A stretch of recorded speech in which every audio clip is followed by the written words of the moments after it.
Ir šiandien paliesime tokią sudėtingą temą. Toks yra to tokio vadinamo ekspozicinio ar aiškinamojo pamokslavimo, tokio, kur eini eilutę po eilutės. Toks yra palaiminimas, nes gali paliesti visas temas, kokios yra Biblijoje, nepraleidi jokių, bet ir sunkumas, nes kažkam reikia kalbėti apie sunkius dalykus. Tai šiandien norėčiau, kad viskas jau būtų pasibaigę ir nereikėtų šito pamokslo pamokslauti, ko ir nereikės daryti mūsų jau danguje, jau viskas bus aišku. Bet kol čia esam, kaip amerikiečiai mėgsta dažnai sakyti, prieš kažką tai sunkaus, jie sako, prisisegam saugos diržus ir važiuojam. Tai atsiverskite Kolosiečiams 2 skyrių ir paskaitysim nuo 16 iki 23 eilutės. Kolosiečiams 2 skyrius nuo 16 iki 23 eilutės. Šiandien pasiėmiau didesnį atsigert, kad nepritrūktų, kaip praeitą kartą. Tai Kolosiečiams 2 nuo 16 iki 23.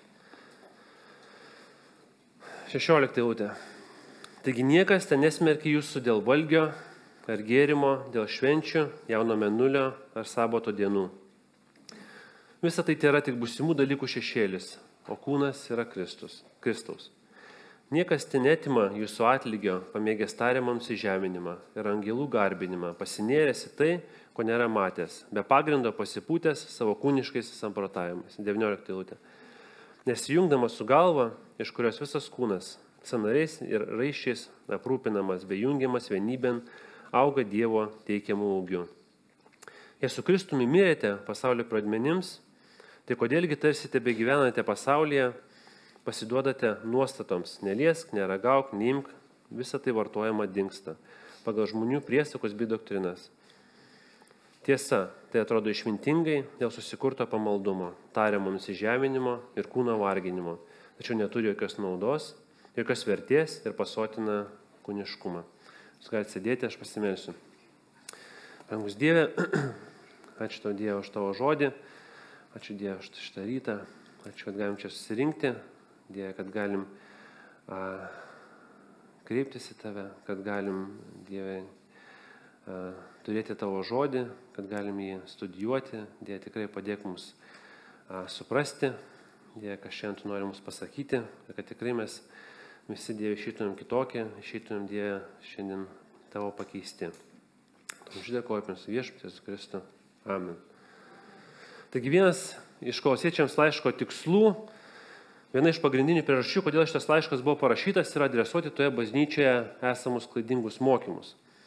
Tačiau matom, kad va šitam visam Kolosiečiams laiške, kuriame yra 95 eilutės, visame laiške 4 skyriuose 95 eilutės yra ir tik apie 10 eilučių šitame laiške yra skirtos adresuoti kažkokiems konkretiems klaidingiems mokymams.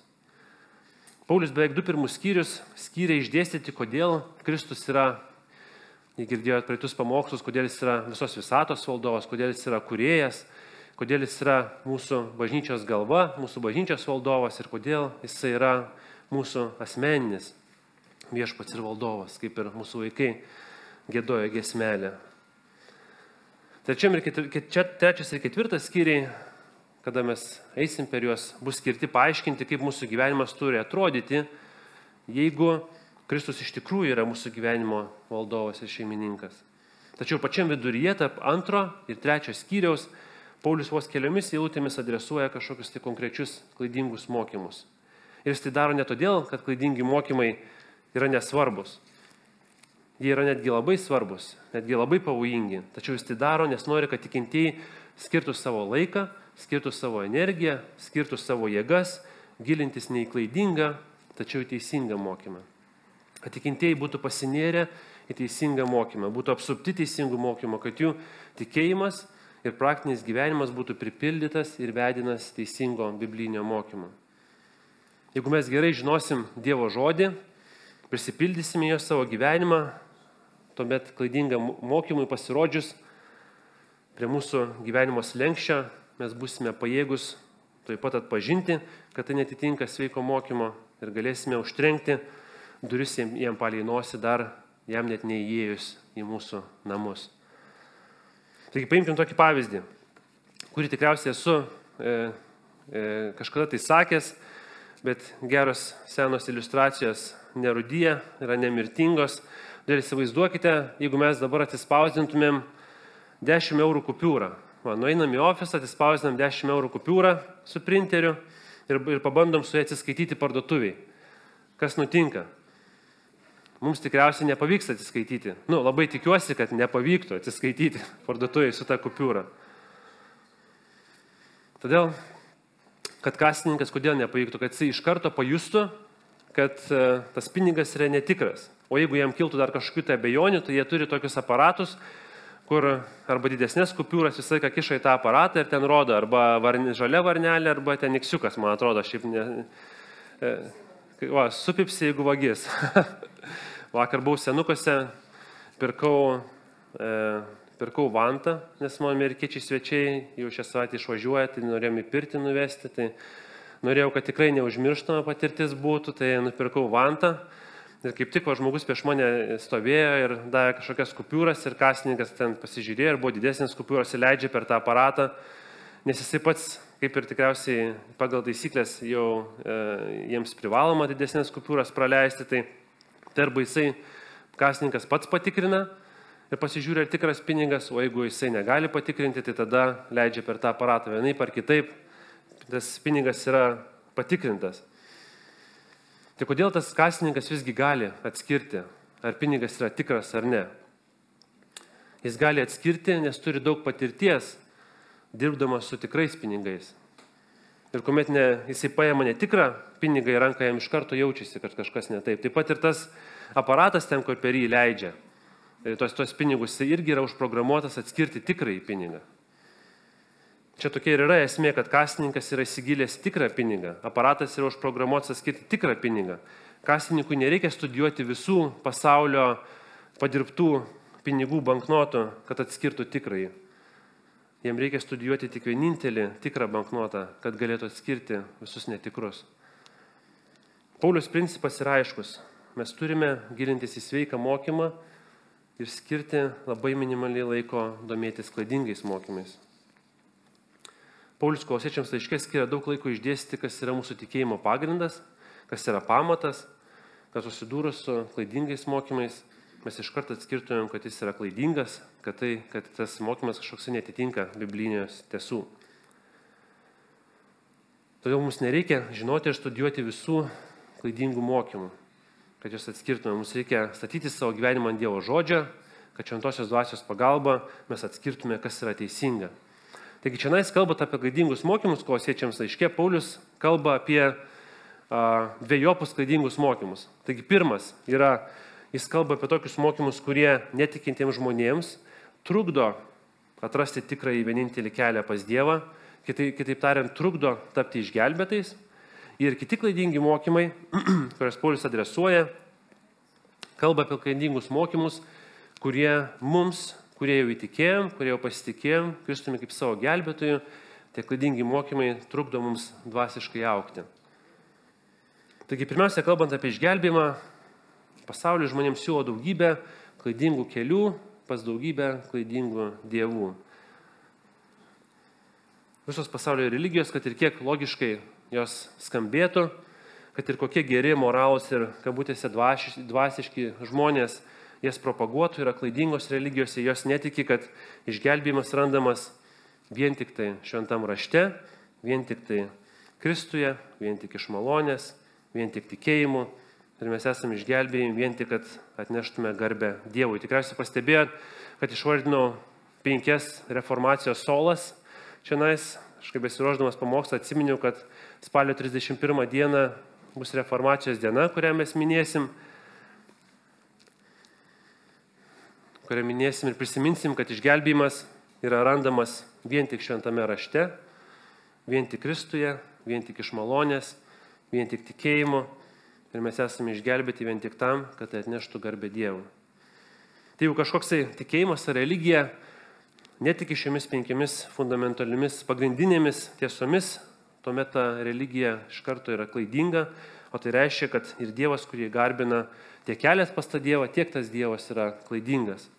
Ir ta religija, kaip Paulius sako, yra tuščia.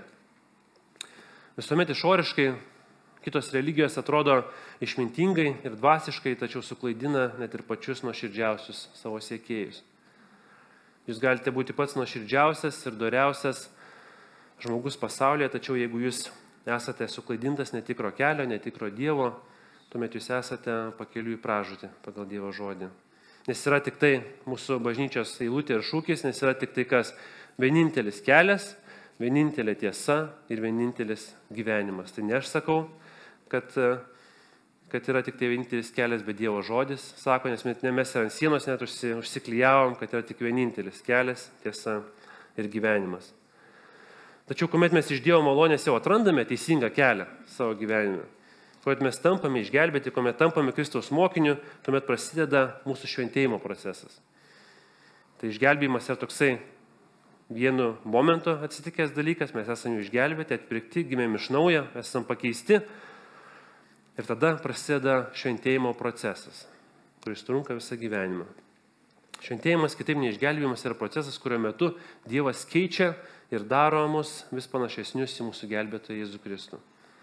Diena iš dienos, žingsnelis po žingsnelio, Dievas daro mumise darbą, darydamas mus panašesnius į savo sūnų Jėzų Kristų. Dievas kaip koksai stalius.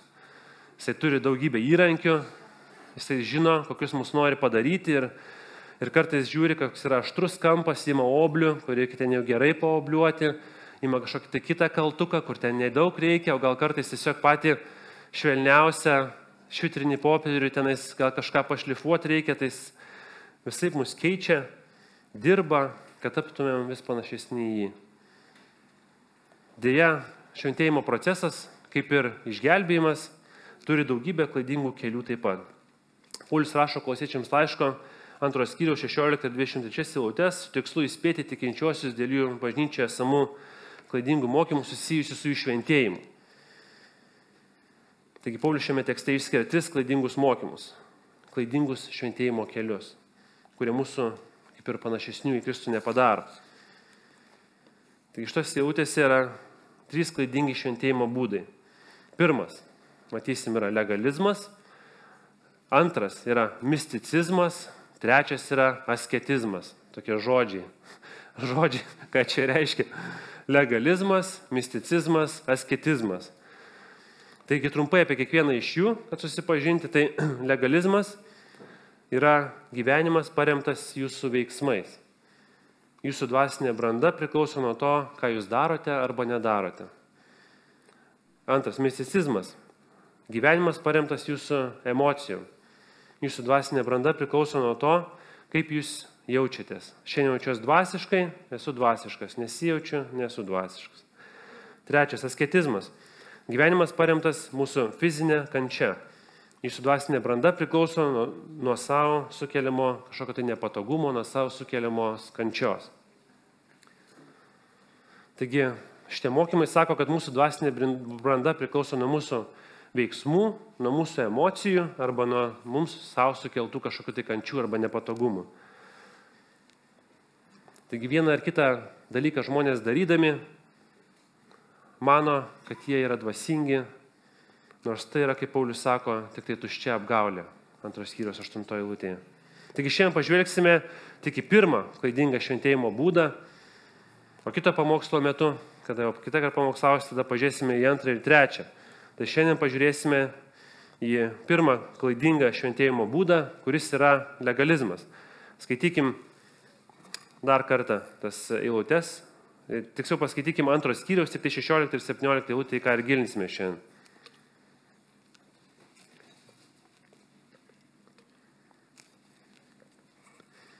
16 eilutė. Sako, taigi niekas ten nesmerkia jūsų dėl valgio ar gėrimo, dėl švenčių, jauno mėnulio ar sabato dienų. Visa tai yra būsimų dalykų šešėlis, o kūnas yra Kristaus. Pirmiausia, pažiūrėkime, koks yra sveikas šventėjimo procesas. Tikras bibliškas šventėjimas yra, kai mes visi tikriausiai puikiai žinom šitą, kad yra Ne išoriškas, o vidinis. Tai jeigu savo viduje puoselėte artimius santykius su Dievu, tai neišvengiamai matysis ir išoriškai. Mato 12:34-35 sako. Juk lūpos kalba tai, ko pertekusi širdis. Geras žmogus iš gero širdies lobyno iškelia gerą, o blogas iš blogo lobyno iškelia blogą. Tai kas mes esame viduje, anksčiau ir vėliau pasimatys ir išoriškai. Jokūbo laiške parašyta, kad tikėjimas be darbų yra miręs, o tai reiškia, kad jeigu mes esame Kristaus mokiniai, tuomet mūsų gyvenime aiškiai per mūsų darbus matosi mūsų širdyje įvykęs jau vidinis pasikeitimas. Ir čia vėl pasimato mūsų Kolosiečiams laiško šūkis, mano sugalvotas, aišku. Aš sakiau, kaip tiki, taip ir gyveni. Kaip tiki, taip ir gyveni. Jeigu reiktų pasakyti jums vienu sakiniu, apie ką Kolosiečiams laiškas, tai yra kaip tiki, taip ir gyveni. Koks yra tavo vidus, koks yra tavo santykis su Dievu, toks ir bus tavo gyvenimas. Taigi mes keičiamės iš vidaus į išorę. Kiek mes esame dvasiški viduje, atitinkamai tiek galime būti dvasiški ir išoriškai. Ir šitas procesas atvirkščiai pas mus neveikia gyvenime. Be vidinio pasikeitimo mūsų gyvenime tikro dvasinio vaisiaus nebus. Dvasinis augimas ateina iš artimo ryšio su Dievu. Mes galime savo, aišku, išorinius veiksmus keisti, tačiau jeigu tai neateina iš vidinio dvasinio augimo, tie veiksmai mums mažai naudos duoda. Jeigu mes išoriškai daug dalykų vykdom, bet mūsų širdies ten nėra, tuomet šitie dalykai yra tušti ir neturi jokios prasmės. Taigi sveikas šventėjimo procesas yra, kuomet mes Dievo esame keičiami iš vidaus į išorę. Iš vidaus į išorę. O dabar pažiūrėkime į pirmą klaidingą šventėjimo būdą, tai yra legalizmą. O legalizmas tai yra bandymas dvasiškai augti, itin uoliai laikantis taisyklių paremtų nebibliniais įsitikinimais. Toks apibrėžimas, kurį pats irgi sugalvojau studijavęs. Kad bandymas dvasiškai augti, uoliai laikantis taisyklių paremtų nebibliškais įsitikinimais. Taigi legalizmo tikslas savo veiksmais įsiteikti Dievui. Savo veiksmais labiau patikti Dievui. Dievo žodėje mes turime visą sąrašą nurodymų, kurių mums reikia laikytis vedamiems biblinių įsitikinimų. Tačiau legalizmas turi dar vieną sąrašą žmonių sugalvotų dalykų, kurių taip pat reikia laikytis dėl žmonių sugalvotų įsitikinimų. Ir mūsų įsitikinimai kartais virsta taisyklėmis ir mes dėję savo taisyklių sąrašą kartais netgi sulyginam su Dievo žodžiu ir ne tik patys jų laikomės, tačiau ir kitiems žmonėms jį primetam. Taigi norim būti teisesni, labiau priimtini Dievui ir taip pat norim būti teisesni, labiau priimtini kitiems žmonėms ir netgi primesti kitiems, ką reikia kitiems daryti. Tai trumpai tariant, legalizmą galima apibūdinti kaip Kristus plus, kaip aš esu minėjęs anksčiau, kad klaidingi mokymai sako, jums reikia Kristaus plus kažko, Kristaus plus kažko. Tai čia vadinasi, kad Kristus plus nebibliniais įsitikinimais paremti darbai lygų dvasiškumas. O iš tikrųjų turėtų būti Kristus plus niekas lygu dvasiškumas. Kitaip tariant, būti Kristuje, kad patiktume Dievui, nepakanka, jeigu mes darome vienus ar kitus nebiblinius dalykus, tuomet Dievui mes labiau patinkam. Kartais tie dalykai matosi aiškiau, o kartais netaip aiškiai matosi. Pažiūrėkime į keletą pavyzdžių. Pirmiausia, pradėsim biškį toliau nuo mūsų namų, kad netaip skaudėtų, o paskui jau užeisim ir pas mus į namus. Pradėkim nuo Amerikos. Tai būdamas Amerikoje susidūriau su tokiu reiškiniu, kad kai kuriuose bažnyčiose vyrai į bažnyčią ateina apsivilkę kostiumus, o moteris apsivilkę suknelės. Nes kitaip jie parodys nepagarbą Dievui. Kaip ir jie patys sako, mes taip darome, nes eidami į bažnyčią mes ateiname pagarbinti karalių. Todėl iš pagarbos apsirengėme savo geriausius rūbus. Ir viskas su tuo yra labai gerai, viskas yra tvarkoje. Žmonės ateina pasipuošę, viskas puiku išskyrus, kad jeigu neužsidedi kostiumo, tuomet tinkamai nepagerbi Dievo. Reiškia, kad tavo atėjus į bažnyčią, Dievas žiūri, kaip tu esi apsirengęs, o ne kas tavo yra širdyje. Taigi, vėlgi mūsų bažnyčia yra nutarusi, turi tokią tendenciją mes puoštis į pamaldas. Taip. Tačiau, kažkaip pamečiau, savo pasimečiau šituose. Taip, tai mūsų bažnyčia, mes esam su tarnautojais nutarę, kad tarnautojai, kurie stovi priekyje, kurie reprezentuoja bažnyčią, kurie yra transliacijų, matosi per vaizdo transliaciją, kad mes elgiamės ir rengiamės tvarkingai. Bet tai nieko nėra susiję su mūsų dvasiškumu. Todėl man, pavyzdžiui, dabar nusėmus šitą mano kostiumą, manęs tai visiškai daugiau ar mažiau dvasinių nepadaro. Tai taip pat ir buvo Amerikos bažnyčiai, turėjau tokią patirtį,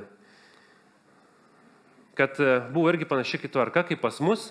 Ir toje bažnyčioje dėl, ten, pavyzdžiui, jeigu ateini pamokslauti, aišku, kostiumą užsidedi, gražiai apsirengi, tačiau toje bažnyčioje reikėjo pamokslauti lauke, buvo karšta ir buvo ten gal kažkai 38 laipsniai ir netgi teko man, įsivaizduojat, pamokslauti užsidėjus šortus toje bažnyčiai, su šortais. Bet viskas tvarkoj, todėl, kad mūsų apranga nedaro mūsų dvasiškesnių ar ne. Viskas buvo gerai su šortais pamokslauti, kada buvo kažkokia situacija. Arba kitas amerikiečikas pavyzdys, jeigu Amerikos bažnyčioje yra tokių bažnyčių, kurios naudoja tokį karaliaus Jokūbo Biblijos vertimą. Ir sako, kad tas vertimas yra geriausias, o kiti vertimai yra netokie geri. Ir jūs nepatikėsite, tačiau ir Lietuvoje yra žmonių, kurie išvertė karaliaus Jokūbo anglišką Bibliją, ne iš originalių kalbų vertė, tačiau iš anglų kalbos išvertė lietuvių kalbą ir tvirtina, kad tai yra pats geriausias Biblijos vertimas. Tai jau kažkas sakys, kad vienas Biblijos vertimas yra kažkoksai tai tobulas, o kiti klaidingi, tai žinokit, kad susidūrėt su legalistu. Visi Biblijos vertimai turi stiprių ir silpnų pusių, tobulų vertimų nėra. Kitas artimesnis mums pavyzdys, kartais manome, kad giedant senus himnus mūsų pamaldų metu mes esam dvasiškesni. Arba jeigu giedam naujas giesmes, esam labiau dvasingi. Mes bažnyčiai stengiamės giedoti tiek naujas, tiek senas giesmes ir svarbiausia, kaip šiandien minėjau, mūsų tarnautojai atlieka puikų ir kruopštų darbą, kad kruopščiai atrinktų sveiką biblinį mokymą skleidžiančias giesmes. Tai kitas pavyzdys dar artimesnis mums. Jeigu šlovinimo metu naudojam arba nenaudojam vienus ar kitus instrumentus, tuomet mes esam labiau dvasiški arba labiau nedvasiški. Išduosiu jums paslaptį. Pianinas yra nebibliškas instrumentas. Pianino nėra Biblijoje. Bet mes vis tiek pasitelkėm visokiausius instrumentus, kurie mums padeda šlovinti Dievą. Todėl ir, pavyzdžiui, būgnų naudojimas pamaldų metu, jeigu tai netrukdo mums, jeigu yra naudojama pagal paskirtį, tai tik mums padeda šlovinti Dievą ir yra labai geras dalykas, nes galiausiai Dievas žiūri nei mūsų kostiumą, nei Biblijos vertimą, nei instrumentus, nei ar mes meldžiamės atsistoję, ar atsisėdę, ar giedam pakėlę rankas, ar nuleidę. Tačiau Dievas, kur jisai žiūri? Į širdį. Jūs galite būti pats geriausias muzikantas, turėti patį tyriausią instrumentą, arfą tikriausiai. Tačiau jeigu tyra širdimi negarbinsite Dievas tokio garbinimo jūsų nepriims, nes tai žiūri į širdį. Taigi legalizmas yra klaidingas šventėjimo būdas, nes yra vedinas nebibliniais įsitikinimais paremtomis taisyklėmis, kad labiau įsiteiktume Dievui ir žmonėms. Legalizmas mums yra pavojingas, todėl šiandien trumpai noriu apžvelgti 6 legalizmo mums keliamus pavojus. Taigi 6 legalizmo mums keliami pavojai. Apžvelgsime 6. Tikėkime, pavyks greitai. Taigi, pirmas. Legalizmas yra pavojingas, nes jis skatina smerkti kitus žmonės. Jis pavojingas, nes jis skatina smerkti kitus žmonės. Legalistai visuomet yra dvasiškesni nei kiti tikintieji. Ir kada sakau legalistai, tai kalbu ir apie save, ir apie jūs, apie kiekvieną žmogų, nes mes kiekvienas kažkurioj vietoj esam teisuolis, kažkurioje vietoje esam geresnis prieš kitą žmogų, kažkurioje vietoje esam teisus prieš Dievą. Tai čia šitas pamokslas yra man asmeniškai ir jums asmeniškai.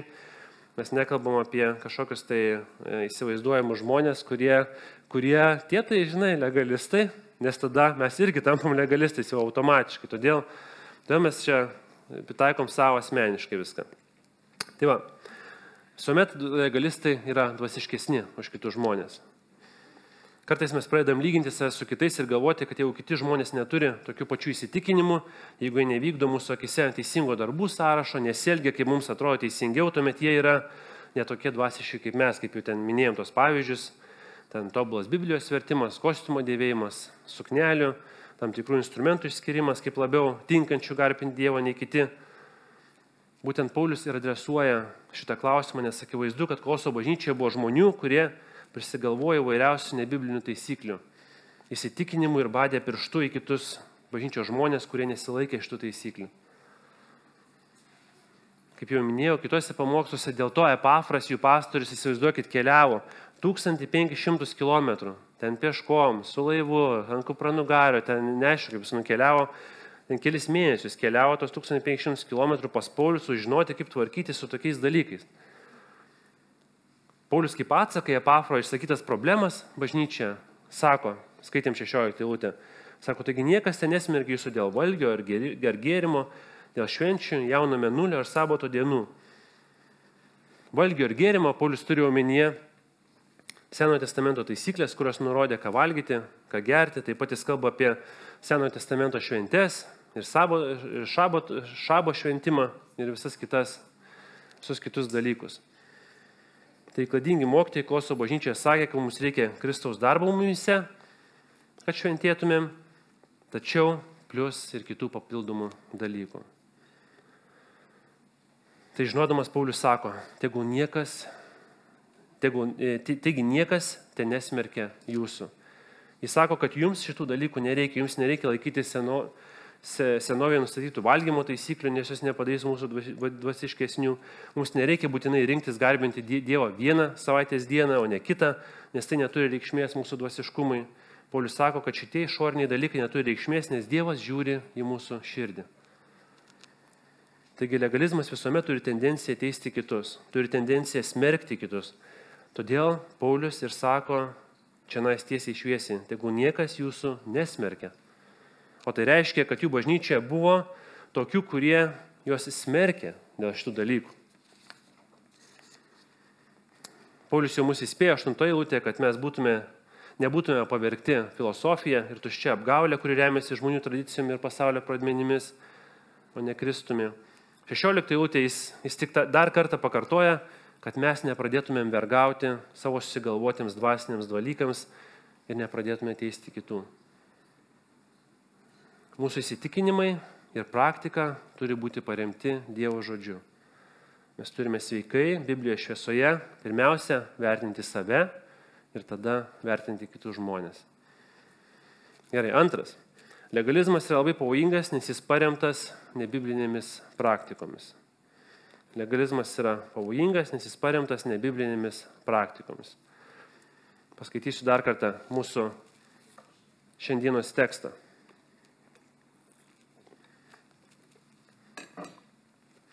Sako, taigi niekas nesmerkia jūsų dėl valgio ar gėrimo, dėl švenčių, jauno mėnulio ar sabato dienų. Visą tai yra būsimų dalykų šešėlis, o kūnas yra Kristus.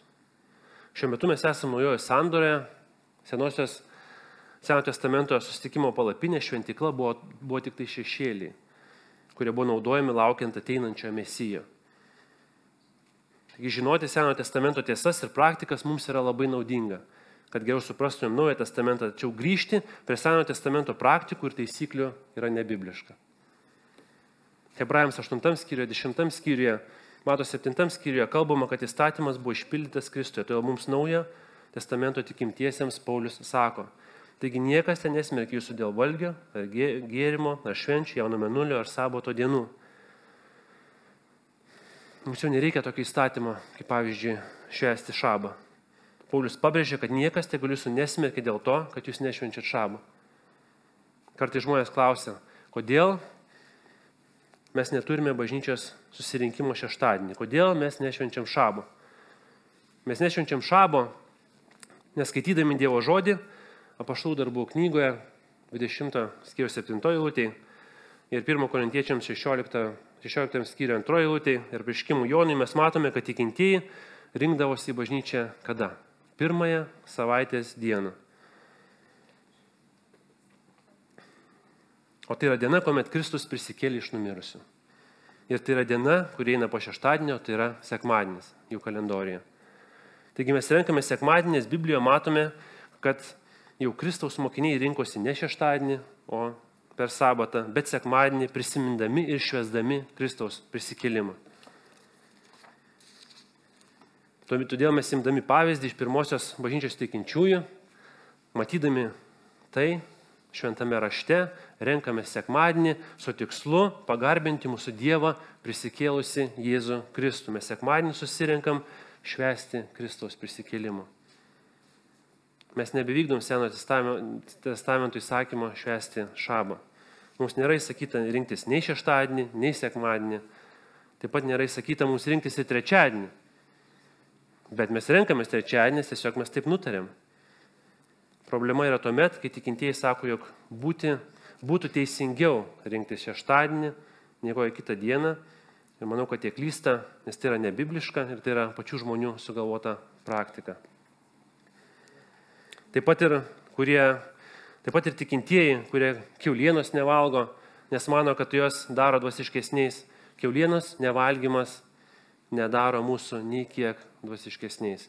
Nei valgymas, nei nevalgymas mūsų labiau patinkančiais Dievui nepadaro.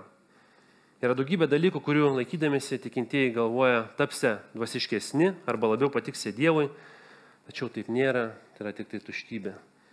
Yra tuščia. Pažiūrėkime 17 eilutę dabar. 17 eilutė sako, visa tai apie ką čia jisai minėjo, ir šabato šventimas, ir ten valgymas, nevalgymas, visa tie Seno testamento dalykai, sako, visa tai yra būsimųjų dalykų šešėlis, o kūnas yra Kristaus.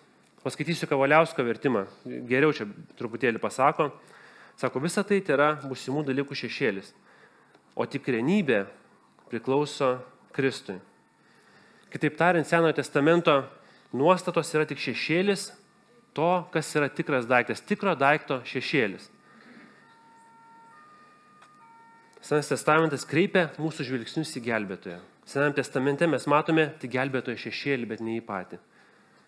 Šešėlis nėra blogas dalykas, jis gali mūsų įspėti, kad kažkas tai ateina. Pavyzdžiui, jeigu stojim, kažko tai laukiam, susitikti su žmonėm vakaras ir ten stojim, tarkim, už pastato kampo. Tai iš pradžių matom, kad kažkas ateina šešėlis, pirmą išlenda, paskui bam, tas jau tavo draugas išlenda. Tada jau tu matai, kad jis ateina, šešėlis tau jau praneša, kad jis ateina, o kada žmogus ateina, tai tu, jau tada jau pasisveikini ir bendrauji su to žmogum. Kada jau mes jau su to žmogum susitinkam, tai jau neieškom to šešėlio. Sakom, mačiau, ateina šešėlis, dabar tą matau, bet toj pasižiūrėsiu, kur tas šešėlis. Jeigu yra, tai reiškia, tu tikras. Jeigu nėra šešėlio, tu netikras. Jau taip nedarom, jau kai susitinkam su žmogum. Taigi Senas testamentas buvo kaip šešėlis, kuris skelbė, jog gelbėtojas ateina. O Naujasis testamentas mums skelbė, kad gelbėtojas atėjo ir greitai vėl sugrįš. Taigi Senas testamentas mums sako, gelbėtojas ateina, o Naujasis testamentas sako, gelbėtojas atėjo ir vėl sugrįš. Taigi Naujasis testamentas mums skelbė, kad tikras, realus gelbėtojas jau yra su mumis. Mums nereikia žiūrėti, kur čia tas mūsų gelbėtojo šešėlis.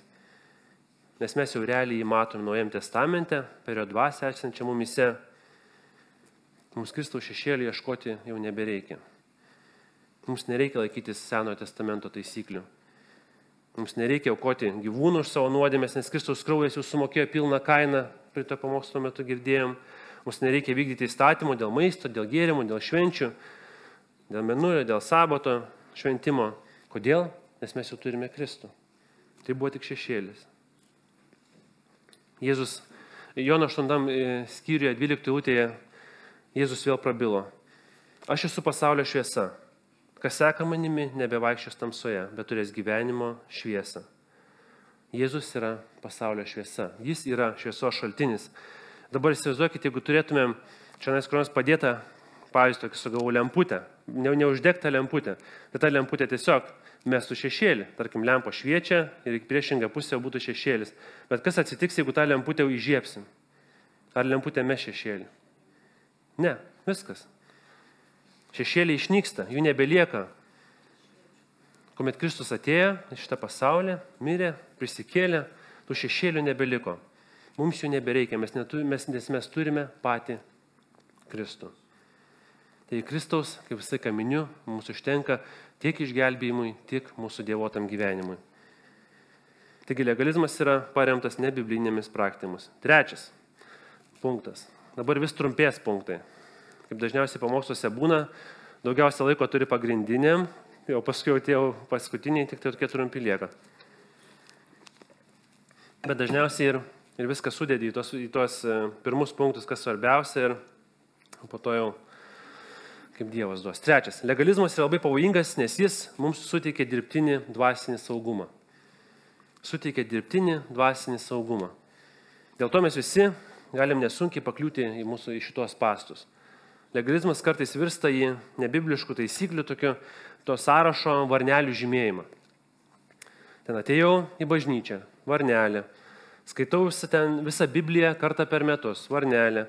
Meldžiuosi kiekvieną kartą prieš valgant, varnelė. Paaukojau pinigų šiandien, varnelė. Ir čianais aš išvardinau labai gerus dalykus, kuriuos mes visi darom. Viskas tvarkoj, savo gyvenime turėti taisyklės, turėti tvarką. Ir aš visiškai esu už šitos dalykus, išvardinau šitos labai gerus dalykus, kuriuos mes darom. Tačiau, jeigu mes manome, kad šitie dalykai mus padaro dvasiškesniais už kitus žmonės, už kitus tikinčiuosius, tai tada jau yra problema. Yra vienas dalykas atsisakyti kažkokios savo gyvenimo nuodėmės ir romiai pataisyti savo brolį, kuris yra nuodėmėje. Ir yra kas kita, kuomet mes žiūrime iš aukšto į brolį, kuris, tarkim, neperskaito Biblijos bent kartą per metus. Bet aš esu visiškas fanas Biblijos skaitimo per metus. Mes gyva kažkada skaitėm ir su Vyteniu, ir su Agne, ir su Joana. Skaitėm Bibliją per metus, tiksliau Senąjį testamentą per metus ir paskui per kitus metus Naująjį testamentą per 2 metus.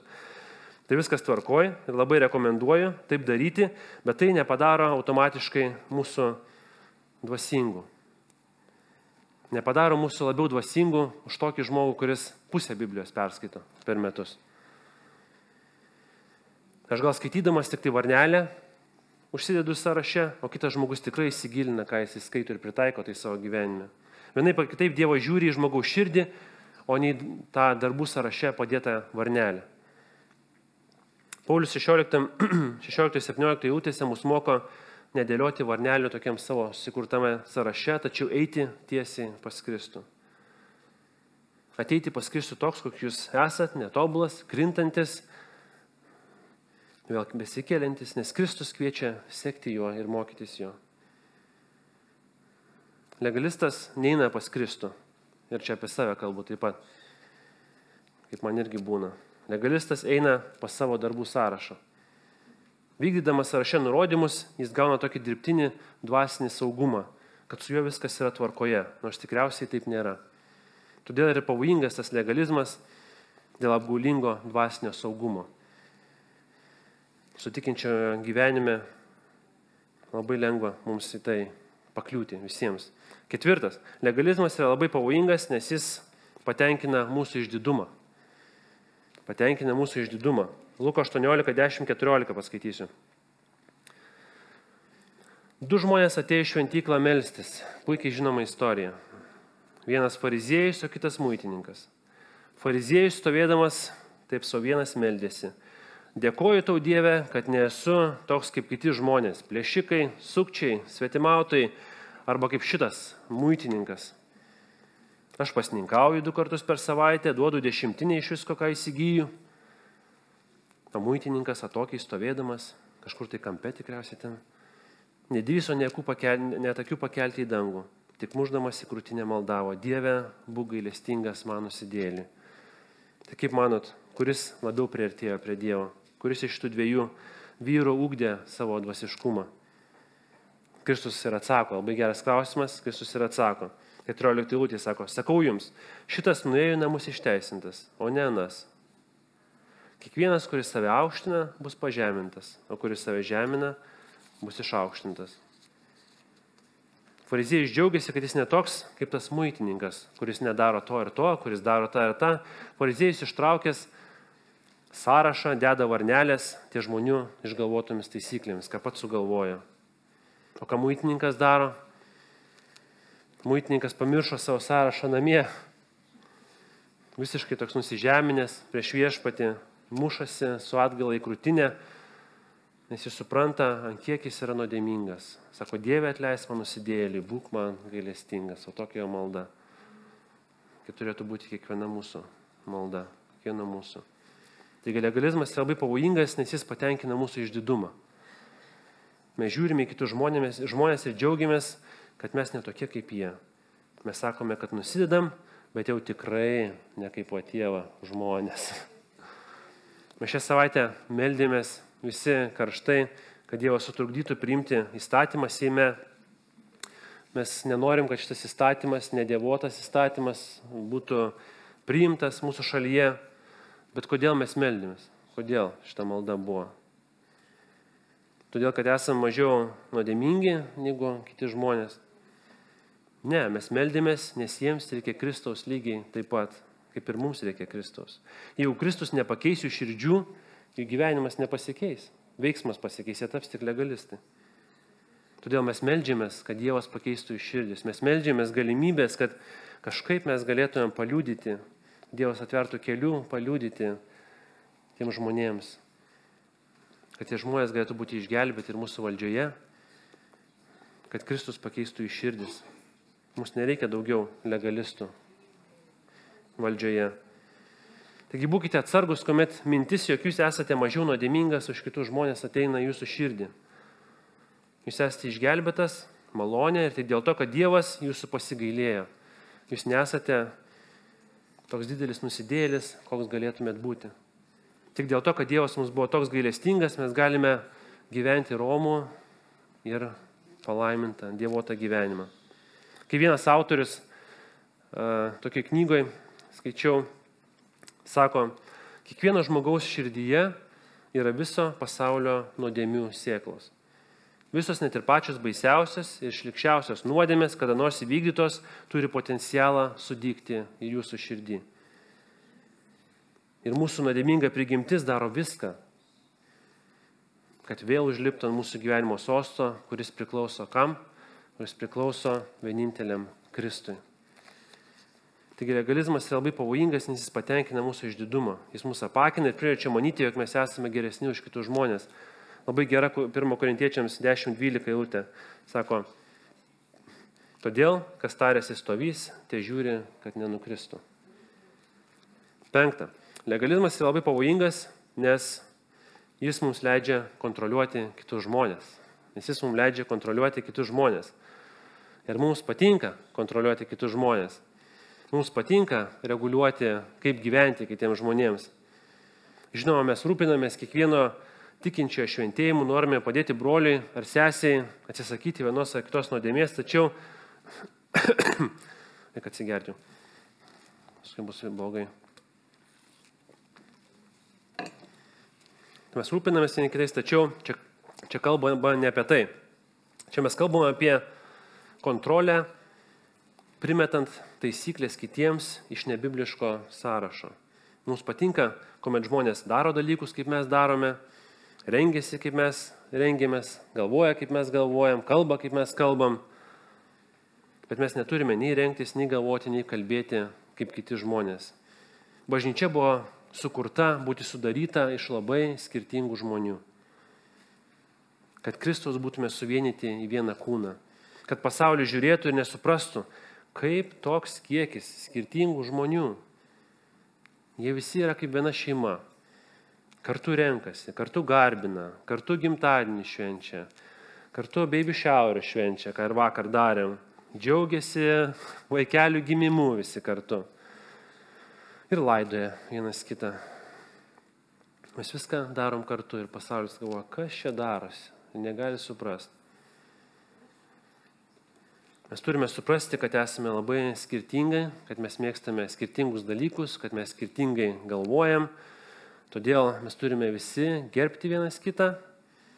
Ir jeigu nepavyksta, tai ką? Reikia pakęsti vienas kitą meilę, kaip mes dažnai mėgstam sakyti. Čia juokavo, aišku. Taip, 6. Legalizmas yra labai pavojingas, nes jis dažniausiai yra daromas su nuoširdžiais motyvais. Dauguma legalistų, ir aš pats, daro, ką jie daro, nes dažniausiai turi troškimą širdyje padėti kitiems. Padėti kitiems, kurie netaip gerai seka Dievu. Jie dažnai nuoširdžiai nori pasirūpinti žmonėmis, kurie turi problemų, o jų akise turi problemų gyvenime su Dievu. Nes fariziejai, kuriuos jau minėjom, būtent taip ir atsirado, žinokit. Kuomet žydai buvo ištremti į Babiloną, jie pradėjo maišytis su visokiais pagonių kultūra, ėmė pagonių moteris ir žmonas, ėmė garbinti svetimus dievus, todėl fariziejai, norėdami apsaugoti Izraelio tautą nuo pagoniškų tautų, nuo pagoniškų dievų, nuo pagoniškų praktikų, jie sugalvojo sąrašus dalykų, kuriuos žmonės turėjo daryti arba nedaryti, kad apsisaugotų. Jų motyvas buvo, kaip čia matom, nuoširdus, bet nors ir turėjo gerą motyvą, tai nutolino jos nuo Dievo, kaip tik nepriartino. Jie pradėjo sekti žmonių sugalvotomis taisyklėmis, o ne Dievo žodžiu. Paulius rašo Kolosiečiams laiške saugotis legalizmo, kas šiandien ir pasigilinom truputėlį. Nes net ir turint geriausius motyvus, legalizmas mus ves tolyn nuo Kristaus. Mes turim būti atsargus, kad sekdami Kristumi nesiblaškytume ir neįklimtume į to mūsų sąrašo varnelių žymėjimą. Žinot, tuo švęsim Kalėdas, puošim eglutės, net sunku pagalvoti, kad jau visai greitai tas Kalėdų metas bus, kada mes prisiminsime savo gelbėtojo atkeliavimą ir puošim tas eglutės su visokiais ten blizgučiais ant tos eglutės. Tai grinai mūsų gyvenime velnias turi kartais tokį blizgutį, kuris mums čia rodo ir sako, žiūrėk čia, o čia, žiūrėk, mums reikia žiūrėti Kristų tenais. O velnias visą laiką atsiranda visokių naujų būdų. Sako, žiūrėk čia. Ir bando mus išblaškyti. Taigi pirmas tas blizgutis, kurį šiandien aptarėme, yra legalizmas. Sako, daryk taip. Kiti du blizgučiai, kuriuos aptarsime kito pamokslo metu, bus misticizmas ir esketizmas. Į kitus tos du blizgučius, kurias Kristus, tiksliau, kurias šėtonas mums duoda, kad nukreiptų mūsų žvilgsnius nuo mūsų gelbėtojo Kristaus. Taigi palieku šiandien jūs su tokia mintimi, kad tikras bibliškas šventėjimas yra ne išoriškas, o vidinis. Taigi, jeigu jūs būsite Dievo žodyje, jeigu būsite maldoje, jeigu bendrausite su tikinčiaisiais, jeigu jūs savo viduje puoselėsite artimus santykius su Dievu, tai neišvengiamai matysis išoriškai. Jūs galėsite gyventi ramų ir dievotą gyvenimą. Jūs galite sėdėti, aš pasimelsiu. Brangus Dieve, ačiū tau Dieve už tavo žodį. Ačiū Dieve ir už lengvus tekstus, ir už netokius lengvus Dieve. Ir tikrai padėk mums Dieve tikrai iš tyros širdies, Dieve tave garbinti. Tikrai tai yra širdim kiekvieną dieną eiti prie tavęs, Dieve, tikrai eiti per maldą prie tavęs, Dieve, eiti per tavo žodį prie tavęs, Dieve, bendrauti su kitais tikinčiaisiais, Dieve, stiprinti vienas kitą, padėti vienas kitam, atsistoti, kada Dieve suklumpame. Bet tikrai padėk mums, Dieve, ugdytis, Dieve, tikrą, Dieve, vidinį dievotumą. Tu už dėkoju, su viešpaties Kristų. Amen.